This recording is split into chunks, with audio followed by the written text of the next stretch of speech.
Once upon a time, there was a little one-room schoolhouse on Montebello Ridge Road overlooking the Valley of Heart's Delight. In the beginning, a small group of children came to the school on foot, on horseback, and by carriage to be taught by one teacher. Over the years, as the number of students grew, a second, then a third classroom was added. In the meantime, the Valley of Heart's Delight evolved into Silicon Valley, the blossoming powerhouse of new technology. And as the valley changed, so did the need for the little schoolhouse on Montebello Road. This is the story of that schoolhouse from beginning to its end.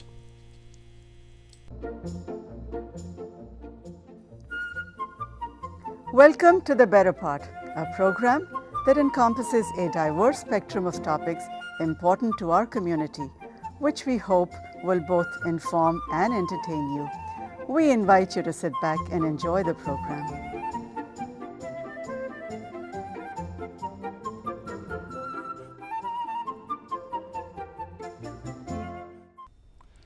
With us in the studio today are Kathy Topping, who taught grades 1, 2, and 3 at the school from 1988 to 1998. Also, we have Cecilia Aguilar, who was a student at the school from kindergarten through 6th grade from 1987 to 1994, and in addition was a teacher aide from 1998 to 2003. Finally, we have Henry Michalacco, who first attended the school for his 8th grade and eventually served on the school's board of supervisors. Before Kathy, Cecilia, and Henry tell us about their experiences at the school, I would like to give our viewing audience a quick historical background about the school's origin back in the 1890s. In those days, Santa Clara Valley was called the Valley of Heart's Delight because of its wonderful climate and the beautiful flowering fruit trees that covered the valley floor. People traveled as far away as San Francisco to enjoy the valley, especially during the spring and summer months. It was primarily an agricultural area covered with family farms, orchards, and vineyards. Several small towns were scattered across the valley floor, but there were very few paved roads connecting these small towns, and freeways were a long way off into the future. For those families living on Montebello Ridge above the valley floor, it was a severe hardship for their children, their very young children, to journey to and from school on the valley floor. Montebello Elementary School was built as, quote, a necessary small school, partially funded by the state, where children lived in homes that required them to travel more than 1 hour to school.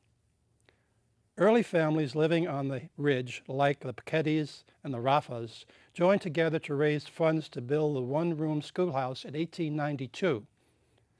At first, there were about 10 to 15 children in classes from kindergarten through 8th grade, but over the years, class size rose to an average of attendance of 35 students a year.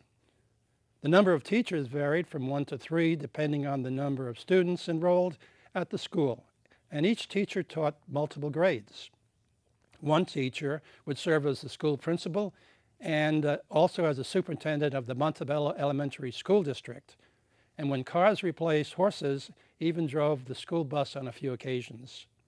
Over the years, the school received tremendous encouragement and financial support from the students' parents from the initial school construction in 1892 right up to the closing day in 2009. Now, let's return to our 3 guests and ask them some questions about their experiences at the little school on Montebello Ridge. Henry, I understand you first attended the school as an 8th grader in 1953. Can you tell us about why you had a late enrollment in the school? Well, my folks, we lived in San Francisco, and they had bought in 1950 a piece of property in Montebello, which they're in the process of building a house, and we're planning on moving as soon as the house was done. So they felt that I would be better served in a small school environment like Montebello School, because I would be part of the community anyway in a year, And so I came down and went to the 8th grade there at Montebello School. I boarded at a gentleman's house called Cinchin Lopez, which was a neighbor. And then my folks, they would come down almost every weekend working on the house, getting things ready. So that's my beginning at Montebello School, and I graduated also in '53. Was it quite a shock coming from a regular schoolroom in San Francisco to the one-room school? I guess by then it was 3 rooms at the school. No, it was one room. Still one room? It was just the main old schoolhouse. Wooden stove and wooden outhouse stove. bathroom? Yeah. My job was to light the stove off in the morning ahead of school to get it warm for everybody.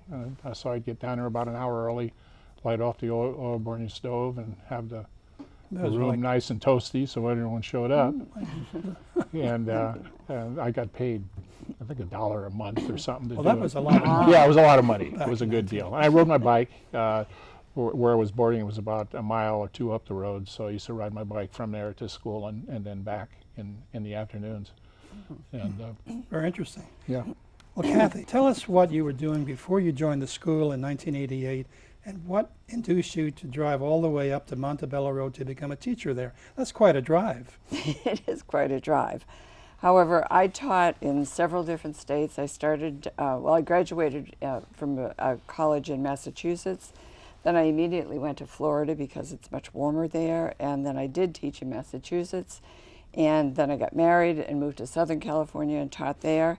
And then when we moved to Northern California, I decided that maybe I could try the computer industry. So I worked in a computer chip company for a while and found that the classroom was much more suited to my taste and my needs, and I was much, much happier with 32 little kids as opposed to a lot of adults. So that's how I decided to take the trip up the hill, and I just loved it. It was never a problem. Cecilia, you attended the school from kindergarten, starting in 1987, all the way through 6th grade in 1994. What are your memories of those years? Yeah, so first of all, it was a pleasure to attend Montebello School. It was such a small community-based school. So there was a lot of memories, but I want to say the one I do remember a lot is reciting the Pledge of Allegiance on a daily basis. So every day before the day started, we would line up in alphabetical order by last name and recite the Pledge of Allegiance. And if it was raining, we would do it inside. So there was never a day we missed. So you had a flagpole outside that you lined up, and since you're Aguilar, you were right in the front. Yep, we were up in the front. Very good. And so we did that every day. Another item I recall is bake sales. So we had bake sales throughout the year, and they would occur during recess. And all the funds collected for the bake sale would be for 6th graders, because I went up to 6th grade, to use for the end of the year outing. So kind of like their end of the year graduated outing. And they were fun because you would decide who was going to make what. We had signs and pricing, so it was always very fun. And eating them. Yeah, it was the best. Now, Henry rode his bike to the school. He came down the hill to the school. What was your location getting to the school? We had a school bus. So you had a school bus yes, so we take the small school bus to the school. Yeah. Wonderful. And I hope the teacher wasn't driving it. No. That's very interesting. Well, Henry, I understand that after you graduated from school and were working as a professional, you were doing work at the school. Can you tell us what this involved, how you became involved after you graduated working at the school? Well, I always, try to stay involved in schools. I live really close by, so if there was, some minor problems or, something needed to be done, the gate needed to be closed, someone forgot to close it, right? I would be able to go down and do that, but I'm a plumbing contractor, and so any of the plumbing problems that would arise at the school, I would go down and take care of it for the school. How did this connection with the school get you involved? In other words, you were a student there in the 8th grade. You went out, graduated from high school and so on, started your plumbing business as a contractor. How did you get involved with the Board of Supervisors at the school?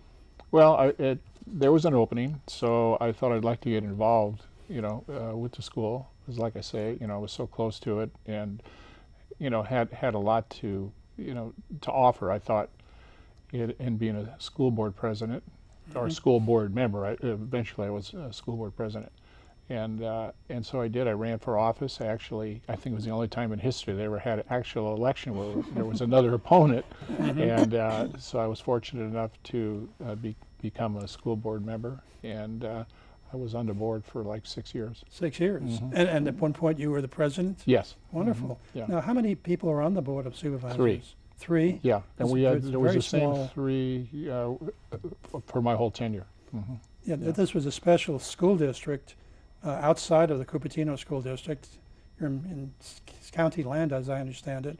So this is a real special case. Did you have a lot of bureaucratic problems with the state education system, Of or was course. it pretty straightforward? Yeah, of course. You know, and course. as we move forward throughout the years, it seemed it got more so.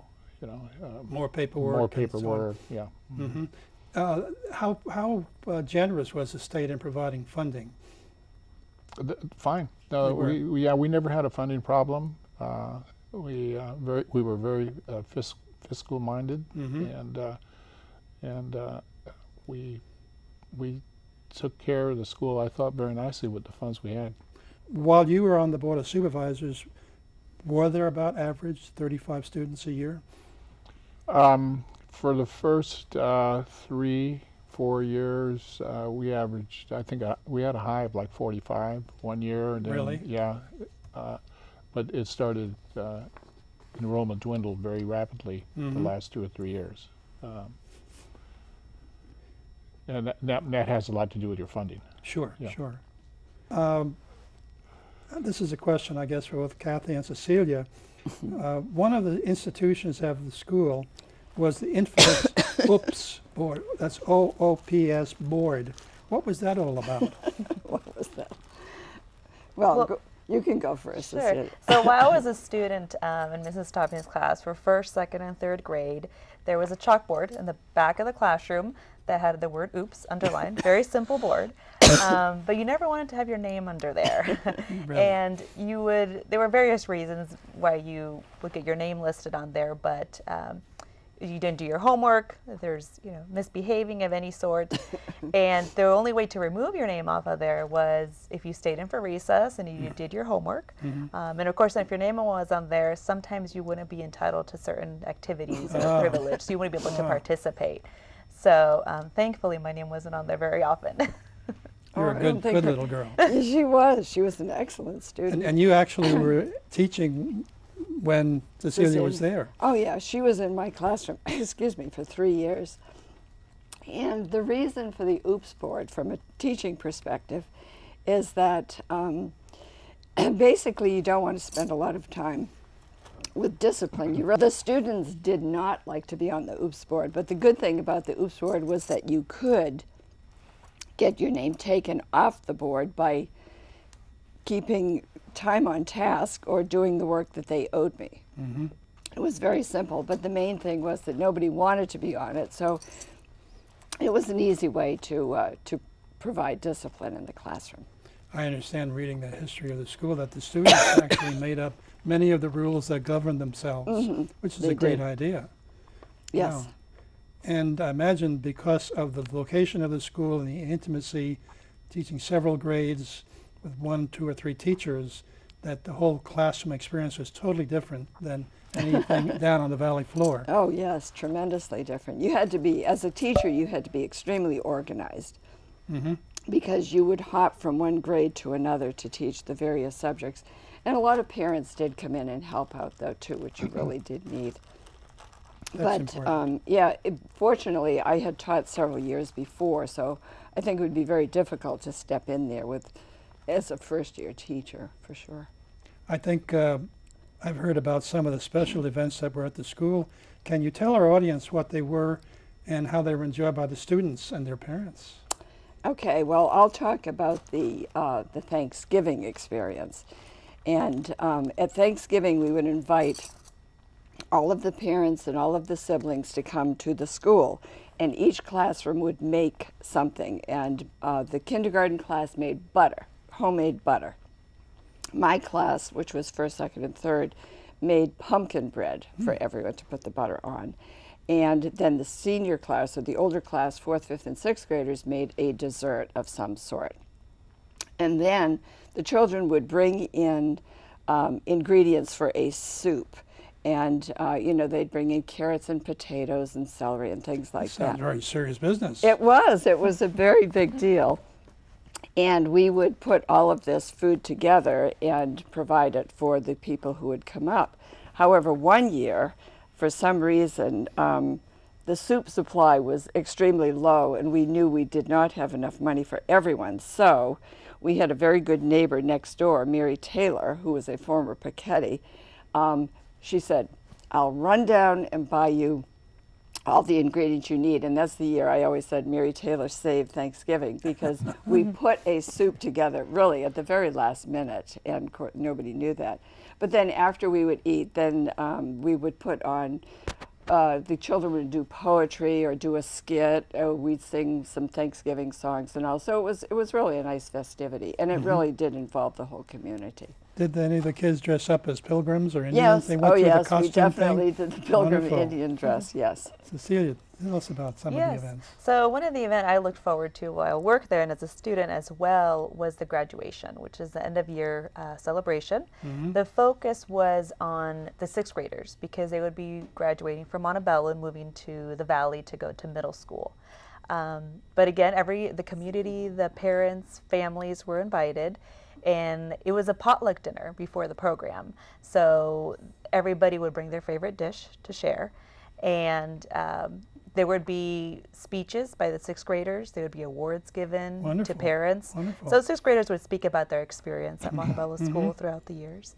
There would be awards for students, for parents, music presentations. So it was a very fun-filled evening. And you'd be able to see faces that you hadn't seen in a while. So, Good. yep. It's a I great event. really think getting students up on their feet talking before an audience is very important. Yeah. It's so much a Yeah, big they part did of a life. good job. Yeah. Well, I'm going to ask again, Kathy and Cecilia, Oh. tell our audience about the field trips students took over the years and about the traveling bell. The traveling bell. Well, the Montebello School never did have a bell like a buzzer or things like that. We just had literally a bell that we rang. So when we would travel with the students, sort of as a Pavlovian thing, we just ring the bell and the kids would hear that bell and just automatically line up, because they knew that that's what it stood for.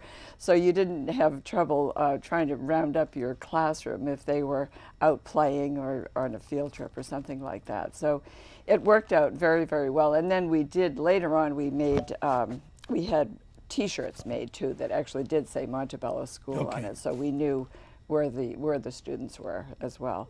So it where worked did out. you go on some of your field trips? We did a lot of plays, mostly You went to see plays? down in Cupertino. Yeah, well, go ahead. We You can used talk. to go, we actually did that various times throughout the year to see plays, and again at the same center, so we were familiar.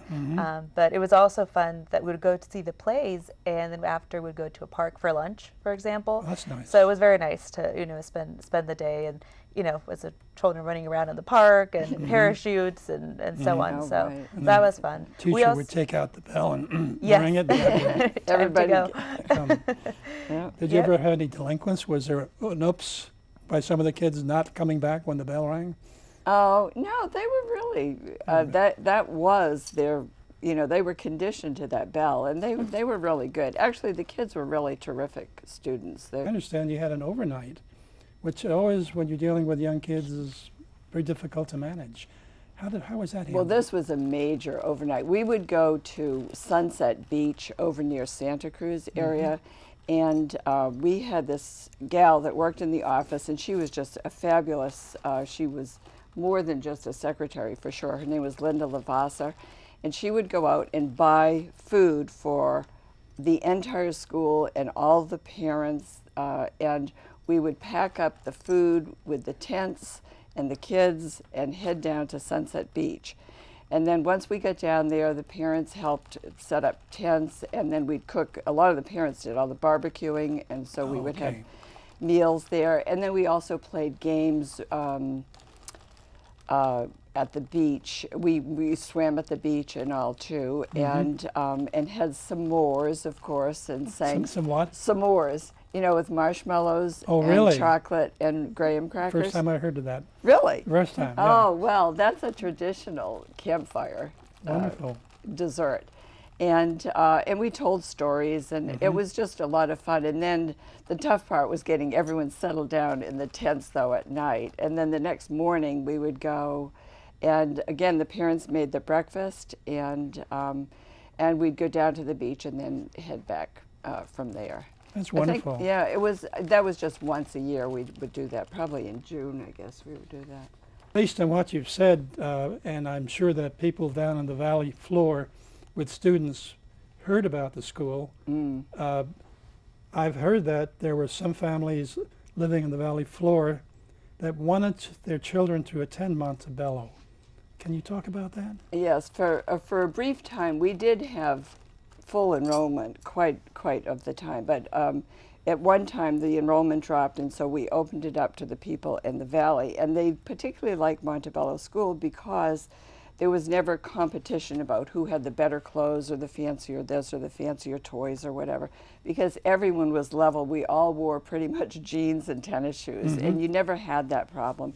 And because of the ratio of adults to children, we didn't have discipline problems either, because there was always an adult nearby, you know, so children didn't really get into problems, you know, the discipline problems like they do down in the valley. And it was a really great environment, and people did come up, and it worked well for probably 3 years, three or 4 years, I think. And there were 3 families that came up with more than one child. And unfortunately for them, the enrollment at Montebello within our boundaries reached the maximum amount, and so we had to tell them they couldn't come up, and it was very sad. Yeah, it was a really difficult time, because they really grew to love the school and were willing to drive up that mountain road. That's quite a trip. And it is quite a trip, yeah. But in essence, for 117 years then, you might say you were running a charter school long before the term charter school came in. Charter school began. Yeah, it was really,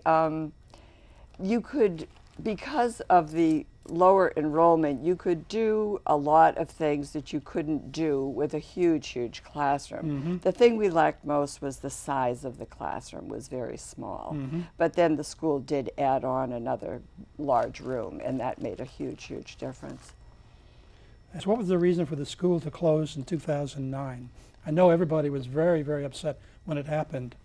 And that's how I got into researching this program. I met a former teacher, yes, Jean Chandler, and when she said she worked up on the hill, I said, you know, what's it like? And she said, well, the school closed, and I couldn't believe it.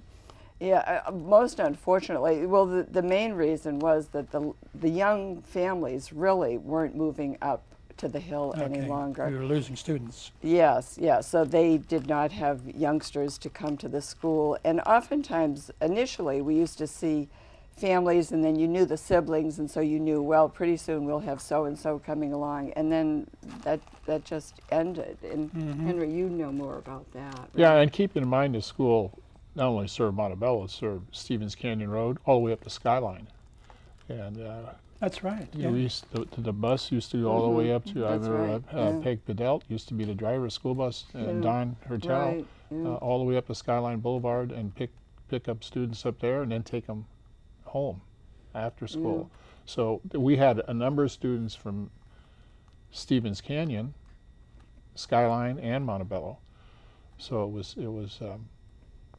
the enrollment just started to drop. I mean, in the 6 years I was a board member, from 45 students to our last year, we were going to have 7 students come in. 7. Okay, and obviously state funding didn't permit. It wouldn't. We Right. couldn't, because you're still required to have a certain amount of teachers, special ed and everything. And the school would have went bankrupt. It would just couldn't afford it. It was a sad day. Sad, that but we had to do that. necessary. Yep. No Well, choice. Yeah. You've given us, our viewers, some great insights, particularly having been there and gone through it. Do you have any last thoughts that you'd like to tell our viewers about? Well, to me, the best thing about the school was the families and the community support. I mean, everyone really loved the school and really wanted to keep it going, and they'd really help you out in any possible way. And even people that weren't parents would come down and help out in the classroom, and just just help you out really in any possible way. So it was a very unique experience and a wonderful experience. I really enjoyed the time that I had there.